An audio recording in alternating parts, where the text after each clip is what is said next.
Hey, coucou tout le monde, on se retrouve pour le 9e, le 9e jour des vidéos masse. Je devais vous prendre beaucoup plus tôt, mais les vlogs sont là pour montrer la réalité des choses. Il est 15h15, je ne vous ai toujours pas pris en vlog. Hier on était d'anniversaire et je me rends compte que j'ai plus 20 ans. Non, j'en ai 28 et ça se ressent vraiment beaucoup. On est rentré à 1h du matin, je n'arrive toujours pas à émerger, d'où ma tête de fatiguée. Je voulais vous faire un petit vlog. Je pense qu'on va juste se poser, vous et moi, blablater, lecture terminée, lecture en cours et déception. Je pense que ça peut être pas mal pour un vlog chill à parler, à émerger d'un anniversaire, à émerger d'une soirée qui a seulement fini à 1h du matin. Ouais, t'as pris un gros coup de vieux Anaïs, tu n'assumes plus du tout. Déjà que de base, t'es pas une couche tard, mais alors là, le niveau, il est là. Bref, je voulais vous dire que ce matin, j'ai terminé du coup Elle et le feu de Alice Doublié, publié chez Hachette, et j'ai adoré ma lecture. On va suivre 3 protagonistes dans un même pays avec des royaumes différents, régis par le royaume de Prémis.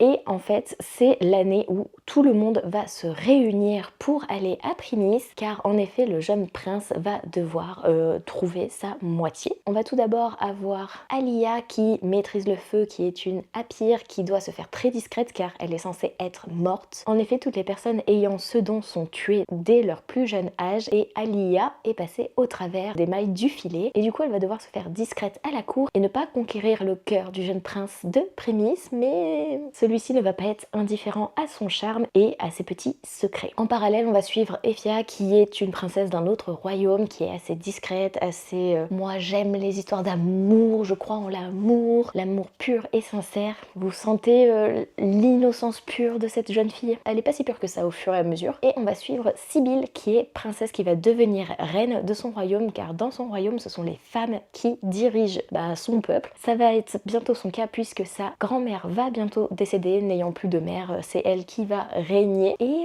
tout ne va pas se passer comme prévu, c'est un roman qui est très rythmé, dynamique, avec des complots, des manigances, des conflits, des questions de royauté, des questions de qu'est-ce qui serait le plus utile à mon royaume pour gagner la couronne, pour atteindre tout ce que je souhaite. Et tout ne va pas se passer comme prévu, j'ai vraiment adoré. Il y a une histoire d'amour, il y a des questions de genre, d'attirance, d'estime de soi, d'image de soi. Il y a des règles dans la société qui sont très cadrées dans chaque royaume. Par exemple, du coup, Sibylle, elle peut être dirigeante, mais dans le royaume d'Effia, elle ne peut pas, c'est obligatoirement un homme, et dans le royaume de Alia, c'est le garçon qui dirige. Voilà, ça dépend vraiment des royaumes, des croyances, des coutumes, et dans chaque royaume, il y a des croyances et des coutumes différentes. Et il y a aussi les notions d'amour qui varient. Dans certains royaumes, l'amour n'existe pas, il faut juste faire des gosses et avoir un garçon pour prétendre au trône. Voilà, ça pose les bases. Vraiment, j'ai beaucoup adoré, j'ai hâte de me plonger dans le second tome. Et cette fin, vraiment, elle est très rythmée, mais un petit peu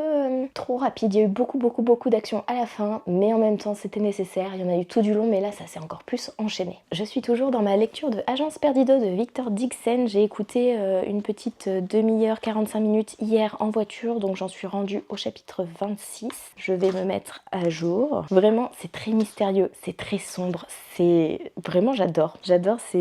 Ça change des écrits de Victor Dixon, mais en même temps on retrouve ce côté où il aime la cour, où il aime les comptines, où il aime le mystère, les intrigues, où il aime tout ce qui est assez sombre, les univers glauques, un petit peu effrayants, parce qu'on va pas se le cacher, hein. Dans Phobos ou dans Vampiria, moi je trouve qu'il y a des scènes qui sont assez sombres, assez... pas glauques, parce que dans Phobos il n'y a pas du glauque, mais dans Vampiria... tu frissonnes quoi, t'as peur.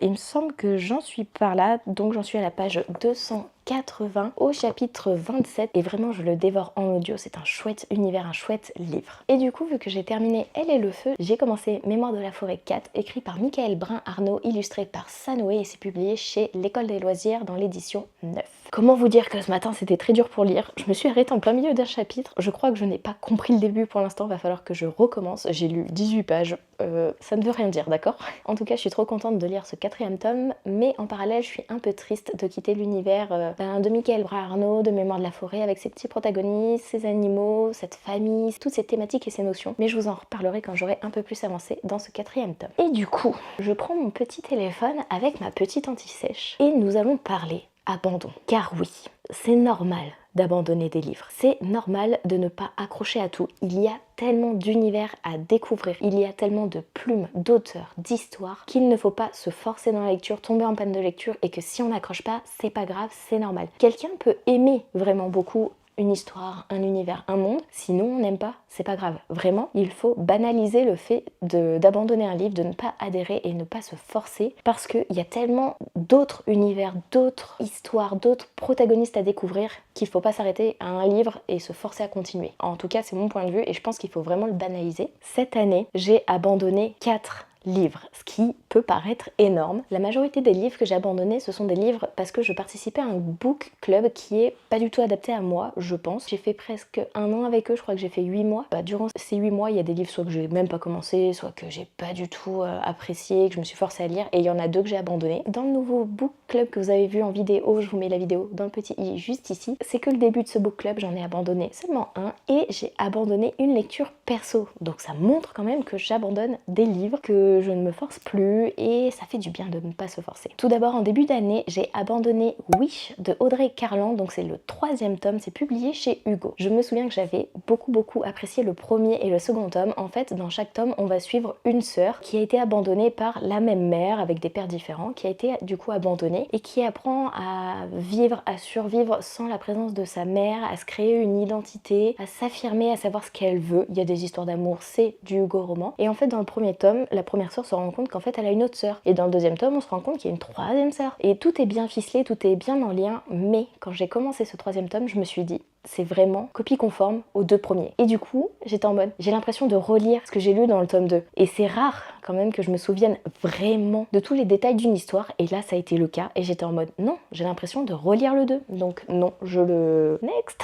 Il est parti en brocante, j'ai vendu la trilogie, je me suis débarrassée de ces 3 ouvrages. Mais vraiment, ça aurait pas été redondant, un peu copie conforme. Je pense que j'aurais bien aimé parce que la 3e protagoniste avait l'air aussi tourmentée, touchée et en quête d'identité de soi que les 2 autres sœurs. Et je trouvais ça chouette. Mais là, ça ne l'a pas fait pour moi. Le 2e livre que j'ai abandonné, c'est Parents à perpétuité de Sophie Moulina et Dominique Moulina. C'est un témoignage de parents dont le fils a violé des filles. Ce jeune homme a violé une première fois quand il était mineur une fille. Il a abusé d'elle et il trouvait ça normal, logique, il s'en est pas voulu. Seulement il était mineur, donc du coup en fait il a fait des travaux d'intérêt généraux et tout, et puis il a été libéré, il a été diagnostiqué par un psychiatre, que tout allait bien, que c'était en gros une erreur de parcours. Quelques années plus tard, il refait le même coup sur une autre personne, sauf qu'il viole cette personne et qu'il la tue. Et là, vu qu'il est à la majorité, c'est un peu plus entendu, et en fait on a le point de vue, le ressenti de ses parents qui...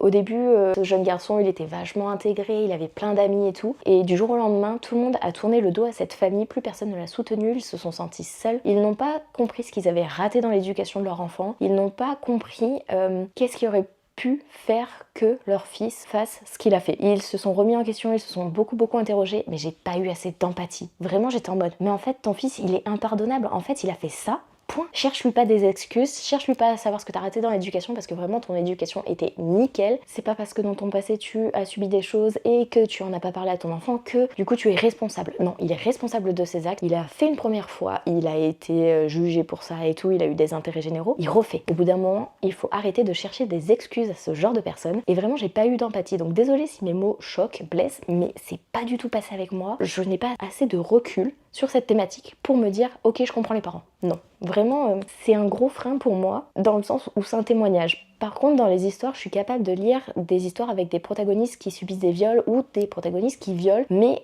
quand c'est bien tourné, quand ils sont jugés et vraiment où c'est pas pardonné, ou voilà, là fallait se mettre à la place des parents, mais j'ai pas réussi. Vraiment, j'ai pas réussi. Le 3e livre que j'ai abandonné, c'est Les 4 filles du Docteur March de Louisa May Alcott. Je l'avais commencé en e-book, donc je pourrais pas vous dire, mais vraiment c'est la plume. Là, cette fois-ci, c'est la plume, purement et simplement parce que c'est trop lourd pour moi, c'est trop ancien, c'était vous, et oh je prends des pincettes et tout, et c'est pas du tout pour moi. Ça ne l'a pas fait, pourtant cette histoire m'a intéressée beaucoup, m'intriguait beaucoup. Je sais qu'il y avait des histoires d'amour et tout, on va suivre des protagonistes qui, en gros, si j'ai des bons souvenirs, parce que j'ai pas lu grand chose non plus, le père est parti à la guerre et tout, elles sont entre femmes, elles essayent de survivre et de subvenir à leurs besoins. Du coup, toutes les filles, sauf la plus jeune, travaillent, font du black, aident des membres du village et tout, et en contrepartie, ils ont de la nourriture ou du soutien pour réaliser d'autres tâches. C'était vachement vraiment intriguant et intéressant comme début d'histoire, mais c'est vraiment la plume et la façon de parler des protagonistes qui ne m'a pas plu. Et le dernier livre que j'ai abandonné, c'est Le lien maléfique de Anne Rice. Ça pouvait me plaire parce que c'est un petit peu sombre, vampire, sorcière, vous voyez, magie, etc. Sauf que c'est beaucoup trop adulte pour moi, c'est beaucoup trop horreur, c'est beaucoup trop frissonnant. J'étais en mode non, ce n'est clairement pas pour moi. Et c'est vrai que ça n'a pas été pour moi. Les chapitres sont très très longs, c'est très descriptif, on détaille chaque personne qu'on croise, on fait le pédigré de chaque personne de l'histoire et tout. Et le personnage central, je trouve qu'il est un peu délaissé. En fait, c'est une protagoniste qui, depuis son plus jeune âge, est restée enfermée dans son manoir. Elle est maintenant en fauteuil roulant, mais elle peut marcher, faire quelques pas, mais elle est très en gros ensuquée par les médicaments et elle est incapable de s'exprimer, de faire les choses seule. En fait, elle s'est renfermée sur elle-même parce que tout le monde disait qu'elle était folle. Et du coup, voilà, c'est un petit peu un côté mystérieux, un côté est-ce qu'il n'y a pas de l'abus thérapeutique, est-ce qu'il n'y a pas de la possession là-dessous ou quoi. À la fin du premier chapitre, elle a un homme au bout du lit qui n'est pas vivant, enfin qui n'est pas une personne vivante. Vraiment, c'est un fantôme quoi, ce petit monsieur au bout du lit était en mode fait peur votre truc, ça fait peur. Vraiment le premier chapitre, j'étais en mode ok, on dirait un film d'horreur. Le deuxième, c'était en mode qu'est-ce que je suis en train de lire, on s'en fout du médecin, de son pédigré, de savoir de son enfance jusqu'à maintenant et pourquoi il fait ça, on s'en bat les steaks. Et le troisième chapitre, j'étais en mode c'est qui celui-là, il sort d'où lui? Vraiment, j'ai arrêté au troisième chapitre, j'en pouvais plus, c'était trop lourd comme plume, comme univers, comme histoire. Il fait plus de 1000 pages, c'était pas pour moi. Vraiment, en plus je crois qu'il y a 2 ou 3 tomes derrière, enfin pas pour moi. Du coup voilà, je voulais vous présenter les abandons de mon année 2024. J'espère que vous avez compris pourquoi. Est-ce que vous, ça vous arrive d'abandonner des livres? Est-ce que vous avez du mal à abandonner les livres et pourquoi? Est-ce que vous vous forcez? Est-ce qu'il y a un nombre de pages, vous vous dites le livre fait 400 pages, vas-y, il faut que j'attende au moins 100, 150 pages avant d'arrêter, me faire mon propre avis, comme moi là avec La tisseuse de mélodie de Sarah Bali. Je suis en mode je continue parce que j'ai lu que 50 pages, mais je pense que ça va pas passer avec moi. J'abandonne pas facilement non plus. 4 livres abandonnés sur un an, sachant que j'en ai lu plus de 110 actuellement, c'est pas grand chose. Et en même temps, comme je vous le disais, j'ai plus envie de me forcer, il y a tellement d'univers à découvrir. Vous le savez, je vous ai dit en début de vidéo masse, donc dans la vidéo du premier jour du 1er décembre, je vous ai dit que vous alliez avoir des concours, l'opportunité de gagner des lots. Et le premier lot, c'est ce petit objet, c'est un book journal, c'est Hachette qui l'a publié, donc je l'ai reçu gentiment de leur part. Je vais vous montrer l'intérieur, mais du coup c'est un petit carnet où vous pouvez noter vos lectures en cours, vos coups de cœur, si vous avez abandonné tel livre, qu'est-ce que vous avez aimé, pas aimé dans ce livre, les livres qui vous font envie, que vous avez envie d'ajouter à votre wishlist, vos coups de cœur, vos citations qui vous ont fait vibrer, et je me suis dit que ça pouvait très bien matcher avec cette vidéo. Si vous voulez remporter ce book journal, vous avez une semaine pour participer, donc du lundi 9 au dimanche de la fin de semaine, je sais pas quel jour on sera. Je vous laisse remplir le Google Form qui va être en barre d'infos. Il faut me suivre sur YouTube, laisser un petit commentaire et puis je tirerai au sort en fin de semaine le gagnant. Je vous enverrai le lot rapidement. Et du coup, j'espère que ce premier concours vous plaira. J'espère que du coup cette vidéo masse vous aura plu. C'est un petit peu du spontané, c'était imprévu, mais je me sentais incapable de lire là. Vous voyez, je vais aller faire du montage et je vais aller me poser pour me reposer encore un peu. Vraiment, j'arrive pas à émerger, c'est horrible. Donc j'espère que cette vidéo vous aura plu. N'hésitez pas à liker, commenter et à vous abonner si vous le souhaitez. Et on se retrouve demain pour une nouvelle vidéo. Bye!